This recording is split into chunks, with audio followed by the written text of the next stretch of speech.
Hello, moi c'est Lucille, je fais des vidéos couture et DIY depuis environ 4 ans sur TikTok et Instagram. Je suis quelqu'un qui aime vraiment tester plein de choses, j'ai pas une passion, je pense que mon truc c'est d'essayer et de commencer des nouvelles activités manuelles. Et du coup je me suis dit que j'allais vous faire une petite vidéo qui va un peu regrouper toutes les activités où c'est assez facile de se lancer, assez facile de tester. J'ai essayé de trouver des choses qui dépassent pas les 20-25 €. Mais si ce concept de vidéo vous intéresse, peut-être que je ferai une partie 2 sans limite de budget par exemple. C'est parti. La première catégorie, ça va être tout ce qui est fil, laine, en gros tout ce qui est en pelote. On va commencer par le crochet qui est vraiment mon activité préférée en ce moment. Ça c'est hyper simple, il y a juste besoin d'un crochet et d'une pelote de coton. Moi je préfère le coton, je trouve que c'est un plus joli rendu. Vous pouvez vraiment vous lancer dans des petits ouvrages, par exemple des dessous de plat.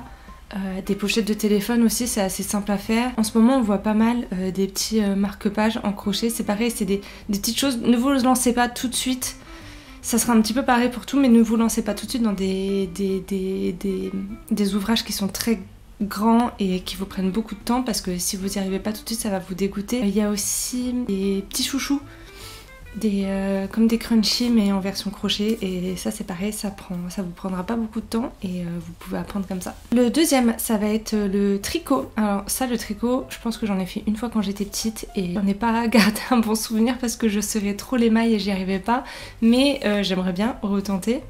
Il faut se lancer dans des petites choses, par exemple je sais on peut faire des petites chaussettes pour les bébés, ça peut être aussi des petits tours de cou, des petites écharpes comme ça, qui vont être faciles à faire quand on débute. Une activité que j'ai fait pas mal quand j'étais plus jeune, mais en ce moment je fais plus trop, mais ça va être de la broderie. Alors la broderie, il suffit d'avoir un tambour à broder, une aiguille spéciale broderie qui va être un petit peu plus grosse et des petits fils de coton que vous retrouvez souvent en lot. Vous pouvez par exemple faire un petit motif sur le haut du t-shirt. C'est peut-être un petit peu plus compliqué, mais sur les baskets aussi, il y a pas mal de gens qui font des petits... sur des Converse par exemple, parce que c'est facile à percer. Vous pouvez rajouter des petites fleurs, des petits trucs comme ça sympas. Qu'est-ce qui peut être... un tote bag aussi, que vous voulez personnaliser, ça peut être vraiment n'importe quoi. Ce qui existe aussi, ça va être des petits papiers avec des motifs déjà dessinés dessus, et comme ça vous avez juste à suivre le motif, et vraiment si vous débutez seulement, ça peut être très très bien, parce qu'après vous mouillez ce papier là et il va se dissiper en fait. Vous avez le point de croix, c'est un peu le même matériel que la broderie. Par contre, ce qu'il va vous falloir en plus, c'est une toile Aïda qui va être vraiment spécifique pour le point de croix, pour que vous puissiez former justement cette petite croix. Moi je trouve que c'est... Enfin, on peut faire des choses vraiment bien. Le point de croix, ça fait un peu vieillot et tout ça, mais en fait, ça fait comme des petits pixels, donc on peut vraiment faire des trucs assez colorés, assez pop et tout ça. Moi, j'ai une copine qui m'avait fait un petit porte-clés en point de croix avec une bouteille de champagne, c'était rigolo. Le macramé. Alors, bon, le macramé, c'est un petit peu triché parce que la laine à macramé, enfin le coton à macramé, je trouve que c'est quand même un petit peu cher. Donc, si c'est juste pour tester une fois, pour faire par exemple... vous savez, les suspensions pour les plantes, ou juste un macramé à poser au mur. Ça peut être, je sais qu'il existe aussi des petits porte-clés, ou même faire des anses de sac et tout ça. Vous voyez, si c'est juste pour tester une fois et tout ça, ça va. Si vous voulez vraiment vous en faire une passion et en faire tous les week-ends, ça serait quand même un certain budget. Ah oui, il y a un truc, ça c'est pareil, j'aimerais bien tester un jour. Vous savez, les petits tricotins, là, on fait passer la laine et ça vous donne un tube. Et en fait, ça c'est assez joli, parce que après on peut soit par exemple coudre sur un coussin et faire des petites formes avec, ou soit mettre un fil de fer, glisser un fil de fer à l'intérieur et former un mot ou une forme et l'accrocher au mur, un peu comme on ferait avec des néons, sauf que c'est pas éclairé. Ça c'est une activité que vous allez pouvoir aussi faire avec des enfants, mais vous savez faire des pompons. Alors il suffit d'un bout de carton pour pouvoir entourer la laine autour. Je sais pas si vous faisiez ça, mais quand j'étais petite on avait appris ça à l'école. Et après vous pouvez, j'avais déjà vu des tutos pour faire des tapis de bain, comme ça un peu molletonneux. On peut aussi, là par exemple, j'ai un sac où il y a des petits pompons En déco, ça peut être à ajouter un tote bag à votre sac à main ou alors une activité à faire avec des enfants pour faire par exemple un arbre et on fait des pompons de plusieurs verres différents et tout ça, donc ça peut être sympa. Ensuite, on va rentrer dans la catégorie papeterie, qui est une catégorie que j'aime bien même si je la pratique pas assez souvent. Je pense qu'il faut avoir un petit peu plus de patience. Alors ça c'est quelque chose que j'avais trouvé sur le site de Sauce Grain, mais ça fait plusieurs fois que je vais dans leur magasin et que je ne trouve pas. Donc peut-être que ça peut se trouver dans d'autres magasins, mais du coup j'en ai pas vu. Vous avez des petites billes de cire de plusieurs couleurs que vous venez comme ça mettre dans un petit récipient. En plus à chaque fois c'est des choses, c'est assez mignon. Vous faites chauffer au-dessus d'une bougie chauffe-plat et après vous avez des petits tampons pour cacheter.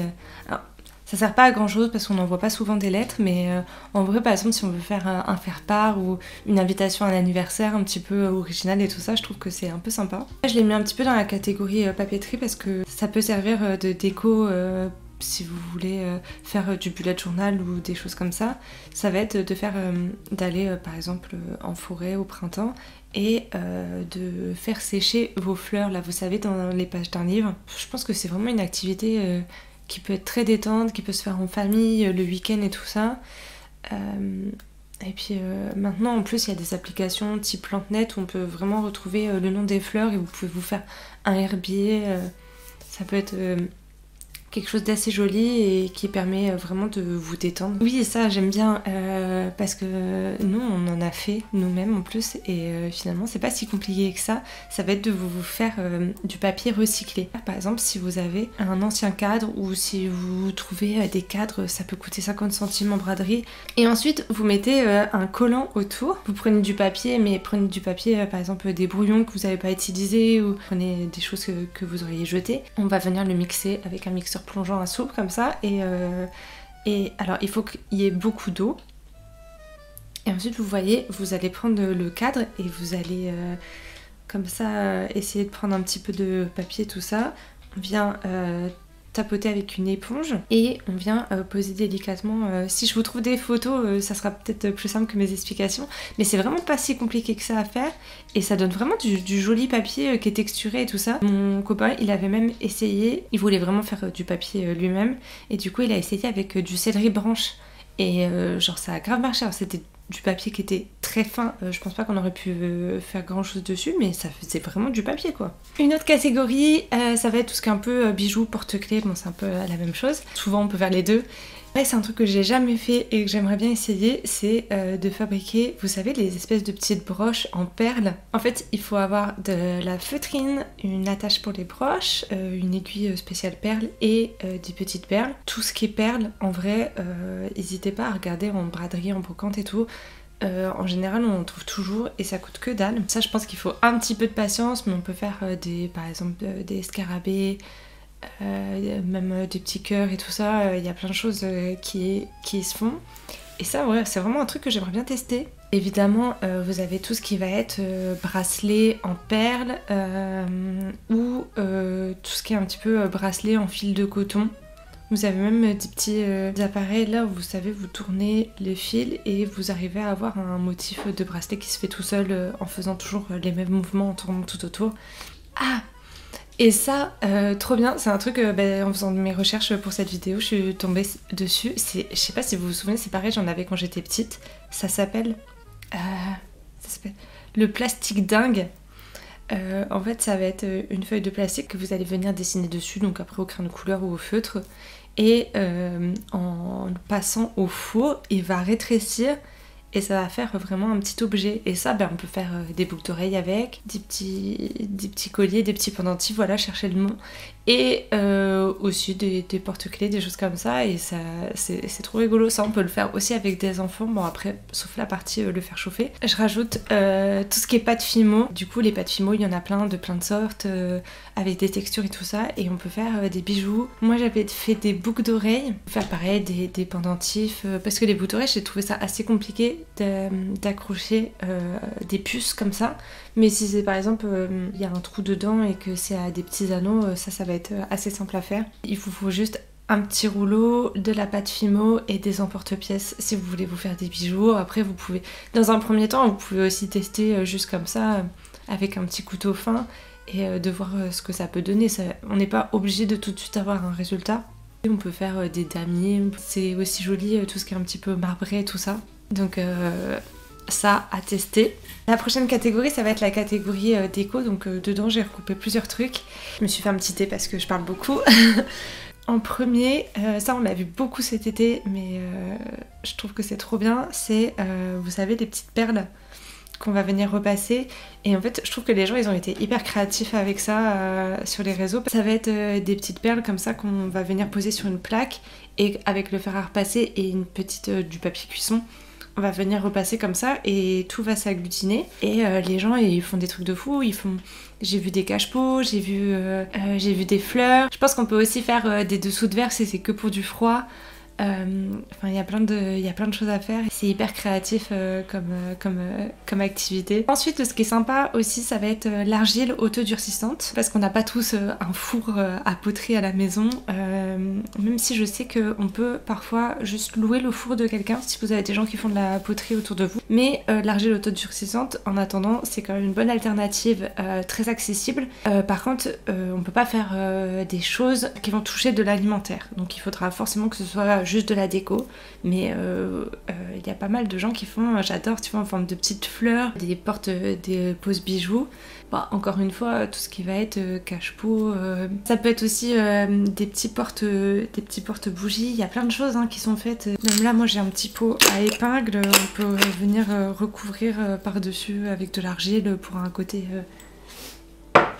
un peu sympa. Un truc que j'ai vu aussi il y a pas longtemps que je trouve hyper joli, ça va être tout ce qui est papier crépon, mais pour faire par exemple des fleurs. Il y en a même qui font des fleurs hyper grandes et tout, je trouve ça grave beau et tout. Même pour une déco de mariage ou même pour des grandes fêtes comme ça, dans le thème un peu bohème. Donc ça va donner vraiment des fleurs hyper délicates et on peut faire un bouquet et tout, c'est trop joli. Le papier mâché, mais pas forcément le papier mâché en mode les petites bandes et tout ça, vous pouvez utiliser pareil du papier que vous auriez jeté, le mixer, ensuite vous passez dans... comment dire, vous enlevez toute l'eau en le passant dans un torchon, et là vous allez avoir une pâte de papier, et ça vous le mélangez avec de la colle, et ça va faire comme une sorte d'argile. On peut appeler ça de la paper clay, et en fait ça va être vraiment quelque chose qu'on va pouvoir venir modeler comme de l'argile, et du coup après on peut faire les mêmes choses que l'argile. On peut faire moi j'ai fait un cache-pot, j'ai fait une petite assiette, un petit vide-poche. On a vu beaucoup des gens qui, vous savez, qui découpaient de la lessive et qui recouvraient de plâtre. On peut le faire avec du papier mâché. Comme il y a un liant, il y a une colle et que c'est du papier et que c'est assez comment dire, organique, en fait ça va pas forcément se fissurer ou se casser comme du plâtre, et ça va beaucoup mieux tenir. Je le mets juste après parce que c'est un lien et tout ça. Tout ce qui va être peinture, vous savez, avec du bicarbonate de soude dedans, et qui va permettre de gonfler la peinture. On peut venir recouvrir des bouteilles, recouvrir des cache-pots, recouvrir tout ce que vous avez à la maison, que vous avez envie de donner une seconde vie. Je suis en train de perdre ma voix. Il me semble qu'on peut même le mélanger avec de la peinture murale pour repeindre ses murs, et ça donne un petit côté un peu naturel, un peu béton, et ça peut être hyper joli. Ça c'est un truc, en vrai, on n'en parle pas si souvent que ça, alors que c'est quelque chose qui est très connu, mais l'origami, c'est vraiment une activité qui est cool à faire, et on peut s'entraîner avec presque rien. Enfin, on a tous un peu des feuilles de papier qui traînent à la maison. Vous savez, faire des petites formes, des petites fleurs ou des choses comme ça, et puis s'en faire une guirlande pour décorer la maison. C'est pareil, on peut faire des bouquets de fleurs. Et on peut faire des mobiles aussi pour les enfants, par exemple, avec de bouts de bois flottés un peu que vous avez en récup, et puis du fil de nylon, et puis accrocher plein de petits des cygnes, des fleurs, des oiseaux et tout ça, ça peut être très délicat. J'ai vu aussi pour faire par exemple des petites plantes, des petites décos. Si moi j'ai une salle de bain sans fenêtre, je peux pas mettre de plantes, ça pourrait être sympa. Une petite plante en origami, ça peut être très joli. Vous avez aussi la peinture sur verre, et ça, il existe soit de la peinture que vous faites au pinceau comme de la peinture classique, ou soit des feutres spéciaux pour le verre, et je trouve que c'est hyper joli pour un petit peu pimper ce que vous avez déjà à la maison. Par exemple, si vous avez des verres et que Vous allez faire un EVJF, ça peut être sympa de les personnaliser, même pour un mariage aussi également, pour mettre le nom des invités ou pour dessiner des petites fleurs dans le thème ou des motifs dans le thème de votre mariage. Ça peut être sympa également si vous avez par exemple des bouteilles que vous voulez pas jeter, vous les nettoyez bien, vous faites votre petit dessin, puis ça vous fait un vase très joli pour la maison.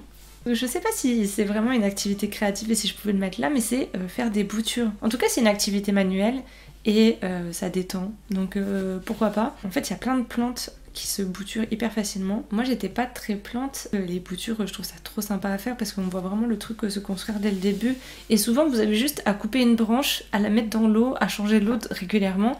Et puis les racines, elles viennent sur beaucoup de plantes. C'est très très simple comme ça. Et nous, on l'a fait sur pas mal de plantes, sur le yucca, parce qu'on a un yucca qui s'est cassé et ça a pris. Les yuccas, c'est hyper simple. Qu'est-ce qu'on a fait d'autre ? Le papyrus aussi, c'est hyper simple à bouturer et il suffit de couper juste une feuille, de couper toutes les petites feuilles qu'il y a autour et de planter à l'envers dans l'eau, et en 2 semaines vous avez des racines. Tout ce qui est plantes tombantes aussi, en général, c'est très très facile à bouturer. On n'a pas réussi sur l'aloe vera, mais après pourquoi pas, faut tester. Et des fois on pense qu'on n'a pas la main verte, mais en fait quand on commence à bouturer, je trouve qu'on commence à bien comprendre comment ça fonctionne les plantes et c'est beaucoup plus simple derrière.